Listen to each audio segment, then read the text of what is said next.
Hallo, wir sind jetzt am 4. Tag unserer Rundreise angekommen und befinden uns noch an unserer Unterkunft, und zwar der Fishing Lodge Halsakot. Am Vortag sind wir jetzt ziemlich spät angekommen, weswegen wir auch nur unser Zimmer gezeigt haben, aber heute scheint die Sonne und deswegen zeigen wir auch ein bisschen mehr davon.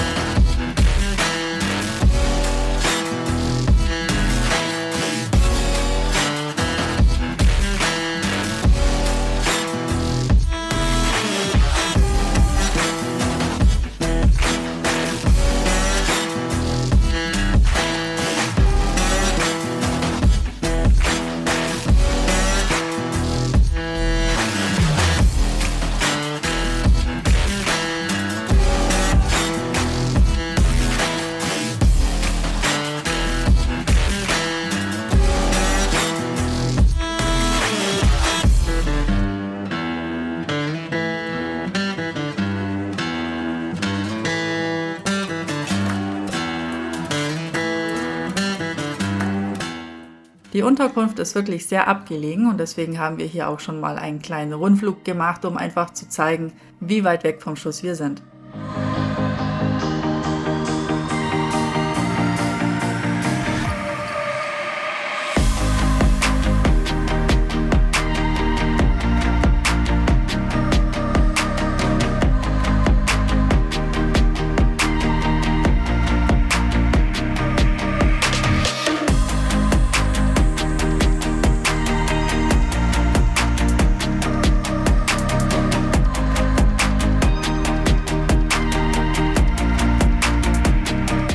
Wir fahren als nächstes zum Stoodler Deer Canyon.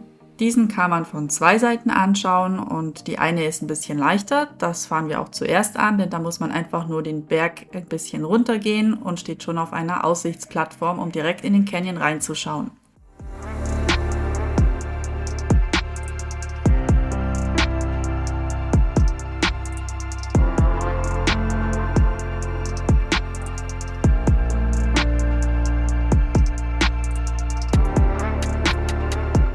Jetzt fahren wir noch auf die andere gegenüberliegende Seite vom Canyon. Die Strecke hier ist gar nicht so einfach zu fahren, denn hier gibt es teilweise ganz schön tiefe Schlaglöcher. Manche Autos mussten auch umkehren, was wir so gesehen haben. Und es ist auch hier so, dass man vom Parkplatz aus noch 2 bis 3 Kilometer zum Canyon wandern muss. Aber die Wege sind relativ einfach zu gehen. Der Canyon selbst ist sehr interessant, denn vor wenigen Jahren war er noch geflutet. Und diese ganzen Basaltsäulen waren noch unter der Wasseroberfläche. Dann gab es ein Staudammprojekt und der kappte dann die ganzen Zuflüsse des 150 Kilometer langen Flusses Jökla, womit dann auch der Wasserspiegel sank und die Basaltsäulen zum Vorschein kamen.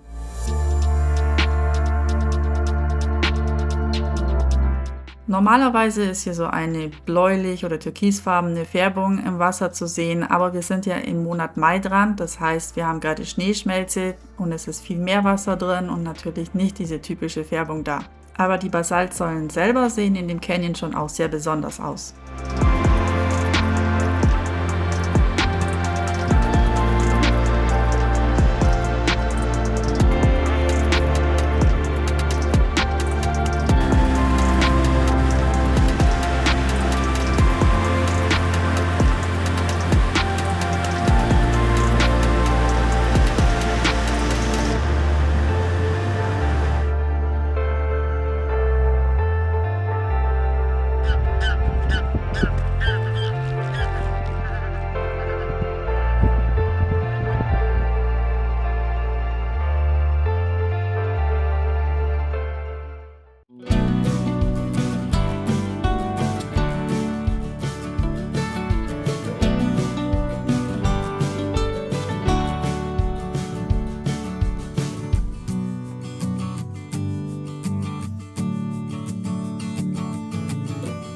Es geht jetzt weiter zu einem von Europas größten Wasserfällen, und zwar den Dettifoss.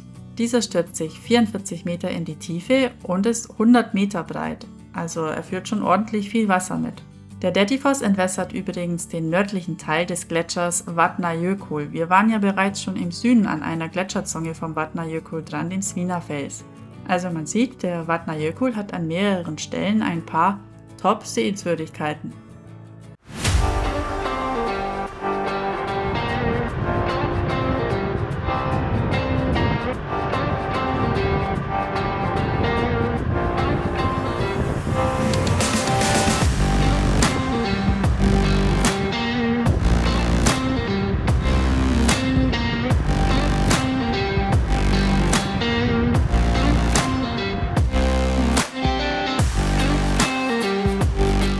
Wenn man ca. 1 Kilometer flussaufwärts vom Dettifoss ausgeht, dann kommt man an die 10 Meter hohe Wasserstufe Selfoss. Für uns wirkt es schon fast höher als 10 Meter, aber gut, es fließt ja auch besonders viel Wasser durch und das Ganze wirkt natürlich auch viel mächtiger.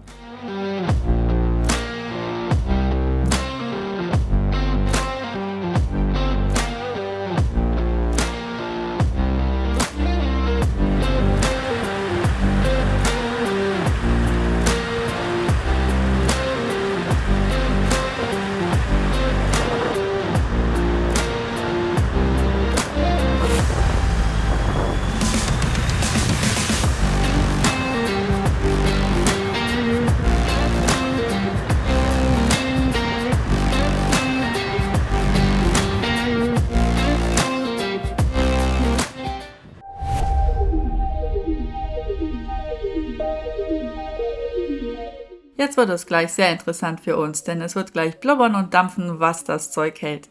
Am Fuß des Bergrückens Namafjall ist das Geothermalgebiet Ferir. Interessant ist hier nicht nur die schöne Färbung, sondern auch, dass die Erde über 100 Grad hat. Außerdem kommen wir an ganz vielen blubbernden Schlammtöpfen vorbei, an Fumoralen und Solfatanen. Das sind kleine Steinhaufen, aus denen Gasgemische rausdampfen. Diese können eine Temperatur zwischen 100 und 800 Grad haben. Auf jeden Fall sehr faszinierend.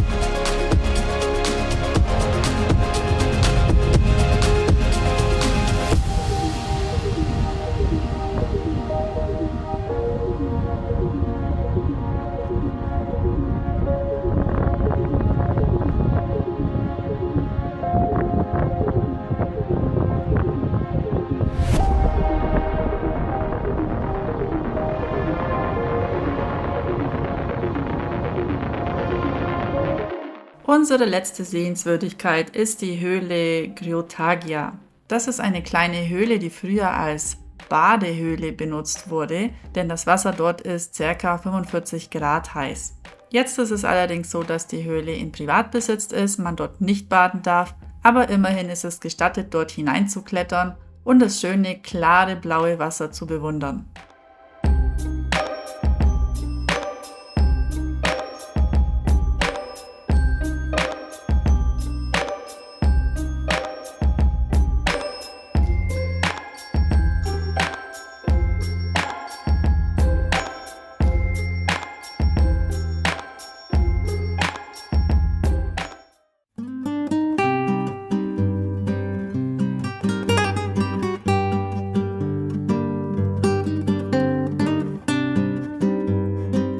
Und was fehlt jetzt noch ganz zum Schluss? Natürlich die Unterkunft. Uns verschlägt es in das Dimobogir Guesthaus, das sich direkt am See Mývatn befindet. Und das wollen wir euch natürlich wieder zeigen, genauso wie zum Schluss die bisher gefahrene Gesamtstrecke.